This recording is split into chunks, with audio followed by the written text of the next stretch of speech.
اعوذ باللہ من الشیطان الرجیم بسم اللہ الرحمن الرحیم۔ قسم اس وقت کی، بائے ابو یحییٰ، تیسرا باب، فرائڈ کی موت۔ اگلے دن نائمہ سہ پہر کے وقت اپنے کمرے میں بیٹھی ہوئی خیالوں میں گم تھی۔ وہ فلسفے کے علاوہ نفسیات کی بھی طالب علم تھی۔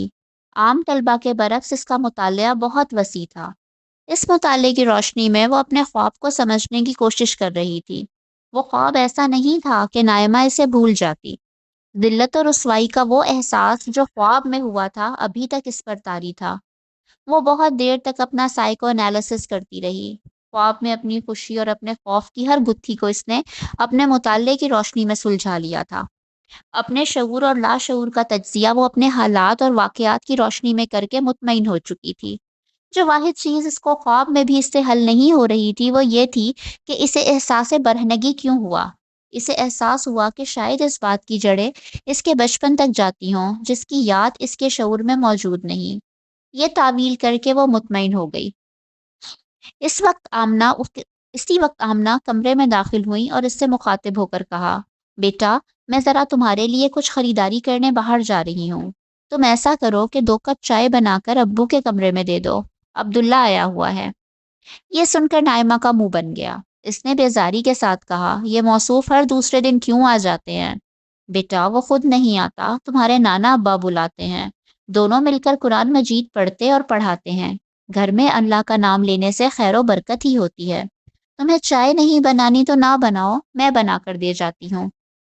غنیمت ہوا کہ نائمہ نے اس بات پر کوئی منفی تبصرہ کرنے کی بجائے جواب دیا، نہیں آپ جائیے، میں چائے بنا کر دے آتی ہوں۔ آمنہ بیگم چلی گئیں۔ نائمہ تھوڑی دیر تک کمرے میں بیٹھی رہی، پھر بے دلی کے ساتھ اٹھی اور کچن میں جا کر چائے بنانے لگی۔ کچھ دیر بعد وہ چائے بنا کر نانا ابو کے کمرے کی طرف چل دی۔ کمرے میں نانا ابو اور عبداللہ دونوں ایک میز کے گرد اس طرح بیٹھے تھے کہ ان کی پشت دروازے کی طرف تھی۔ میز پر قرآن کریم رکھا ہوا تھا۔ وہ ٹرے اٹھا کر کمرے میں داخل ہو رہی تھی تو کان میں نانا ابو کی آواز آئی، یہ سورہ آراف میں لباس تقویٰ کا جو ذکر ہے اس سے کیا مراد ہے؟ لباس کا ذکر سن کر نائمہ لمحے بھر کو ٹھٹک گئی اور خاموش ہو کر وہ سننے لگی جو عبداللہ جواب میں کہہ رہا تھا۔ یہ روح کا لباس ہے، انسانی شخصیت کا لباس ہے۔ دیکھیے، جیسے ہم کپڑے پہن کر اپنے جسم کو ڈھانکتے ہیں، اسی طرح انسان کا باطن، اس کی روح، اس کی شخصیت، جسے جدید نفسیات کی اصطلاح میں آپ سیلف کہتے ہیں، یہ اس کا لباس ہے۔ پھر اپنی بات کی وضاحت میں وہ علم نفسیات کے ممتاز ترین نام سمگنٹ فرائڈ کا حوالہ دیتے ہوئے بولا، یا فرائڈ نے جس طرح anatomy of the mental personality میں اسے بیان کیا ہے کہ یہ مائنڈ کا وہ حصہ ہے جسے ایگو کہا جاتا ہے، یہی انسان کی اصل شخصیت ہے، اسے بھی کپڑوں کی ضرورت ہوتی ہے۔ نائمہ اپنی زندگی میں پہلی دفعہ کسی مذہبی آدمی کے منہ سے فرائڈ اور اس کے کام کا حوالہ سنا تھا۔ وہ خاموش کھڑی سنتی رہی۔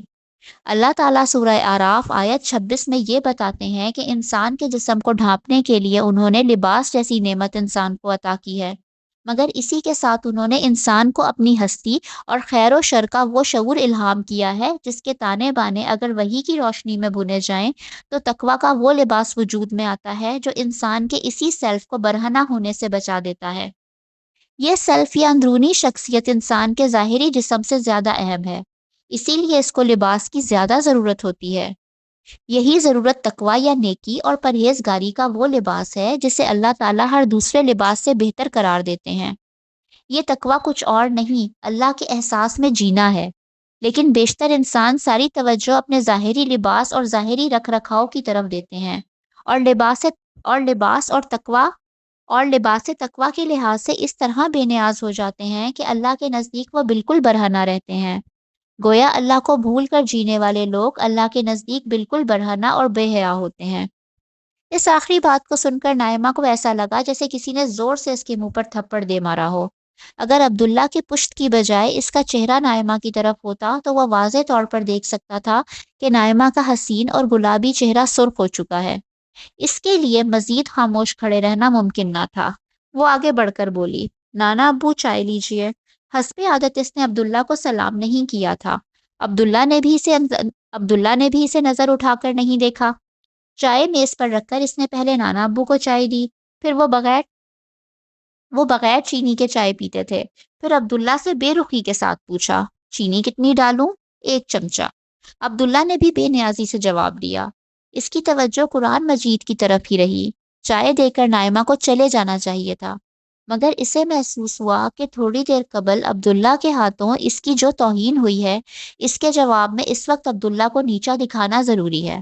اس نے پوچھا، سنا ہے آپ باقاعدگی سے دین سیکھ رہے ہیں؟ جی، عبداللہ نے ممکنہ ترین مختصر جواب دیا۔ میرے ایک سوال کا جواب دیں گے؟ نائمہ نے اپنے ہتھیار میدان میں نکالتے ہوئے کہا۔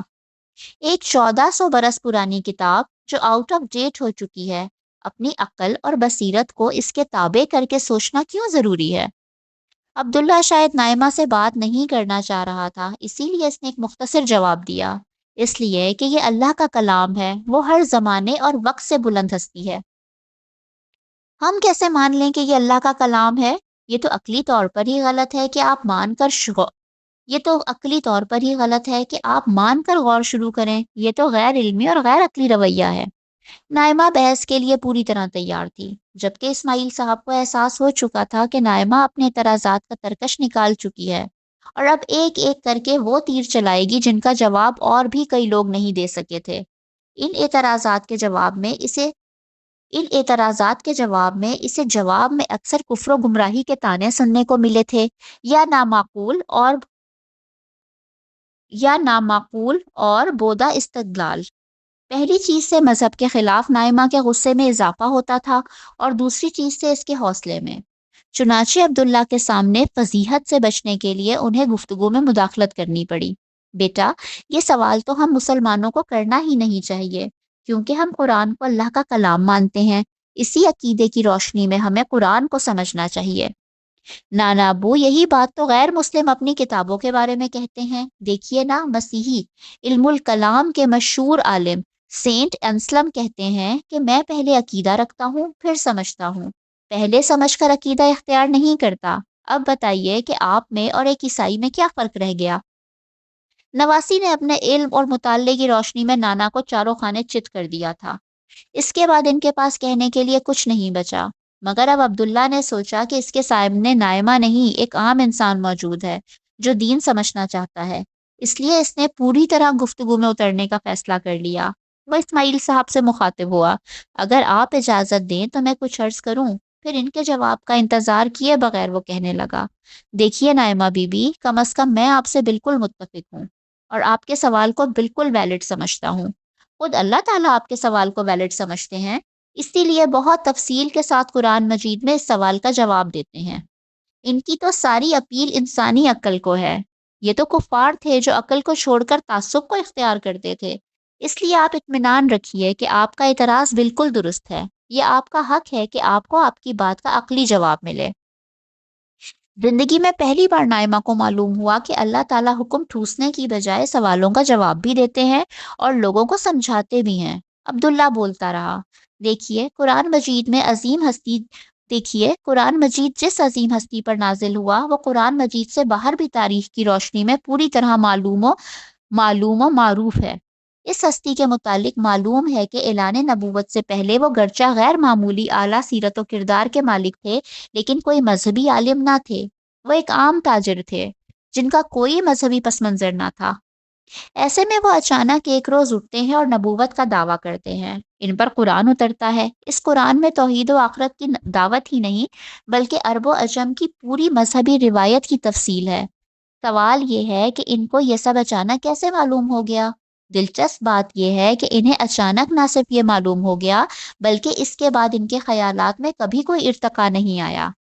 آپ کسی بھی مفکر اور صاحب علم کی زندگی کو دیکھ لیجئے، اس کی فکر اور علم میں ہمیشہ ایک ارتقا ملتا ہے۔ وہ ابتدا میں کچھ چیزیں سیکھتا ہے، علم، تجزیے اور تجربے کے بعد بہت سی چیزوں کو رد کر دیتا ہے، نئے نظریات اختیار کرتا ہے، پھر دنیا کے سامنے اپنی بات پیش کرتا ہے۔ اس کے بعد بھی اس کے افکار اور نظریات میں مسلسل ارتقاء اور تبدیلی آتی رہتی ہے۔ سقراط، افلاطون اور ارسطو سے لے کر ڈیکارٹ، کانٹ، ہیگل تک، اور گوئٹے اور شیکسپیئر سے غالب اور اقبال تک کوئی شخص ایسا نہیں جو بغیر کسی علمی اور فکری ارتقاء کے اپنے فکر اور کلام کو دنیا کے سامنے پیش کر سکا ہو۔ مگر محمد صلی اللہ علیہ وآلہ وسلم کی ہستی اس پورے معاملے سے ایک عجیب استثناء ہے۔ اس بات کو ایک مذہبی مثال سے یوں سمجھیں کہ ہمارے زمانے میں ایک صاحب نے نبوت کا دعویٰ کیا۔ تم غالباً مرزا غلام احمد قادیانی کی بات کر رہے ہو؟ اسماعیل صاحب نے وضاحت کے لیے پوچھا۔ جی ہاں، میرا اشارہ انہی کی طرف ہے، مگر دیکھیے کہ ان کی پوری زندگی ہمارے سامنے ہے۔ وہ کوئی ان پڑھ آدمی نہیں تھے، مذہب کی پوری روایت سے واقف تھے، مذہبی مناظرے کرتے تھے۔ ان کی فکر، خیالات اور دعووں میں ارتقا بھی ملتا ہے اور تضاد بھی۔ وہ اگر سچے نبی ہوتے تو یہ کبھی نہ ہوتا، اس لیے کہ نبی کی بات اللہ کی بات ہوتی ہے، جس میں نہ تضاد ہو سکتا ہے، نہ اس کے علم میں کوئی ارتقا آ سکتا ہے۔ اس کے برعکس نبی عربی صلی اللہ علیہ وآلہ وسلم کی سچائی کا ثبوت یہ ہے کہ انہوں نے مذہبی علم کے اعتبار سے صفر سے اپنی بات کا آغاز کیا، اور جو کہا وہ آج تک غلط ثابت نہ ہوا، اور جو دعوت دنیا کو پہلے دی اس میں آخر تک کبھی کوئی تبدیلی آئی، نہ ارتقا ہوا اور نہ کہیں تضاد ملتا ہے۔ یہ کام کوئی عام انسان کیسے کر سکتا ہے؟ نائمہ اس سوال کے جواب میں خاموش رہی۔ اس کا انداز بتا رہا تھا کہ وہ مزید سننا چاہتی ہے، اسی لیے عبداللہ بولتا رہا۔ یہ تو ایک پہلو ہے، زیادہ بڑی بات یہ ہے کہ محمد صلی اللہ علیہ وآلہ وسلم ایک تنہا و بے آسرا شخص تھے، جس نے تنہا اپنے قبیلے اور پورے عرب کے سرداروں کی مخالفت مول لے لی۔ انہوں نے صرف ان کے عقائد ہی پر نہیں تنقید کی، بلکہ اتنا بڑا دعویٰ کر دیا جو کوئی عام آدمی کر ہی نہیں سکتا تھا۔ انہوں نے پہلے دن سے یہ کہہ کر اپنی بات شروع کی تھی کہ جس نے میری بات مانی وہ بچے گا، اور باقی لوگ خدا کی نافرمانی کے جرم میں اس کے عذاب کی زد میں آ کر ہلاک ہو جائیں گے، جبکہ میری بات کو ماننے والے زمین کے بادشاہ بنا دیے جائیں گے۔ اتنا بڑا دعویٰ کوئی مجنون کر سکتا ہے یا پھر کوئی سچا رسول؟ وہ سچے رسول تھے، اس لیے جب وہ دنیا سے رخصت ہوئے تو ان کے ماننے والے عرب کے حکمران اور نہ ماننے والے ہلاک ہو چکے تھے۔ یہی نہیں، وہ مستقبل کے واقعات کی اتنی ٹھیک پیشن گوئی کرتے ہیں۔ عبداللہ ایک لمحے کے لیے رکا اور میز سے قرآن مجید ہاتھ میں اٹھا کر بولا، اور یہ پیش گوئیاں اس کتاب میں آج بھی موجود ہیں، اور اب بھی یہ تاریخ کا ناقابل تردید حصہ بن چکی ہیں۔ مثال کے طور پر کوئی ایک پیش گوئی بتائیے، نائمہ نے پوچھا۔ ایک نہیں، کئی پیش گوئیاں ہیں۔ مثلاً یہ کہ اس زمانے میں کالمی جنگ میں رومی یک طرفہ طور پر شکست کھا رہے تھے۔ عین ان کی مغلوبیت کے عالم میں قرآن نے یہ پیش گوئی کی کہ چند برسوں میں رومی غالب آ جائیں گے۔ ٹھیک ایسا ہی ہوا۔ قرآن نے اسی طرح عین مکہ میں جب ایمان لانے والے بدترین مظالم کا شکار تھے، یہ پیش گوئی کی کہ یہ ظالم کفار باز نہ آئے اور رسول اللہ صلی اللہ علیہ وآلہ وسلم اور ان کے پیروکاروں کو اس سرزمین سے نکالنے کے در پہ ہوئے تو پھر ان قریب ہم ان کفار ہی کو یہاں سے نکال پھینکیں گے۔ پھر ایک عظیم پیش گوئی یہ کہ عین اس زمانے میں جب پورا عرب مدینے کی چھوٹی سی بستی کو مٹانے پر تلا ہوا تھا، یہ پیش گوئی بلکہ وعدہ کیا گیا کہ اس رسول پر ایمان لانے والوں کو زمین کا اقتدار دے دیا جائے گا۔ چند برسوں میں یہ بھی ہو گیا، اور اہل ایمان معجزانہ طور پر دنیا کی تنہا سپر پاور بن گئے۔ پھر عین مغلوبیت کے عالم میں یہ پیش گوئی کی گئی کہ سب لوگ جوک در جوک اسلام میں داخل ہو جائیں گے، جبکہ ابو لہب اور اس کے ساتھی جو وقت کے فرعون بنے ہوئے تھے تباہ و برباد ہو جائیں گے۔ چند برسوں میں ایسا ہی ہو گیا۔ اور قرآن کے معجزہ ہونے والی بات بھی تو بتاؤ۔ اسماعیل صاحب نے پہلی دفعہ اپنی نواسی کو لاجواب دیکھتے ہوئے گرہ لگائی، خوشی ان کے چہرے پر دمک رہی تھی۔ قرآن نے اپنے سب سے پہلے مخاطبین یعنی عرب کے مشرکین کو، جو خطابت اور شاعری کے بادشاہ تھے، یہ چیلنج دیا کہ اگر تم سمجھتے ہو کہ اس نبی نے خود اس کلام کو گھڑا ہے تو تم بھی ایسا کلام بنا کر لے آؤ۔ اور یاد رہے کہ یہ وہ نبی تھے جنہیں شاعری کا نہ کوئی شوق تھا، نہ اشعار یاد تھے، مگر قرآن کا جواب کسی نے دینے کی کوشش بھی نہ کی، حالانکہ یہ نبوت کا دعویٰ جھوٹا ثابت کرنے اور ان کے پیروکاروں کو ان سے بدگمان کرنے کا سب سے آسان نسخہ تھا۔ لیکن ان کفار نے رسول کو جھٹلایا، مجنون، شاعر اور جادوگر کہا، ان کے پیروکاروں پر بدترین ظلم ڈھائے، ان سے جنگیں کیں، مگر اس چیلنج کا جواب نہیں دے سکے۔ اب بتائیے، ایسی ہستی کو آپ رسول ماننے سے کس طرح انکار کریں گی، اور کیسے قرآن کو اللہ کا کلام نہیں مانیں گی؟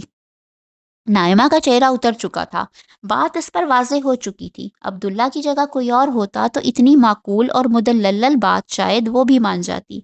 تاہم عبداللہ کے سامنے اعتراف شکست کرنا اس کی انا کی شکست ہوتا۔ یہ اسے ہرگز قبول نہ تھا۔ انانیت میں مبتلا ہر شخص معقولیت کی پٹری سے اتر جاتا ہے۔ چنانچہ اب نائمہ نے وہ کام کیا جس پر ہمیشہ وہ مذہبی لوگوں کو لتاڑتی رہی تھی کہ وہ بحث کے ایک میدان میں جب شکست کھا جاتے ہیں تو اعتراف شکست کیے بغیر دوسرا محاذ کھول دیتے ہیں۔ نائمہ نے اس عمل کا نام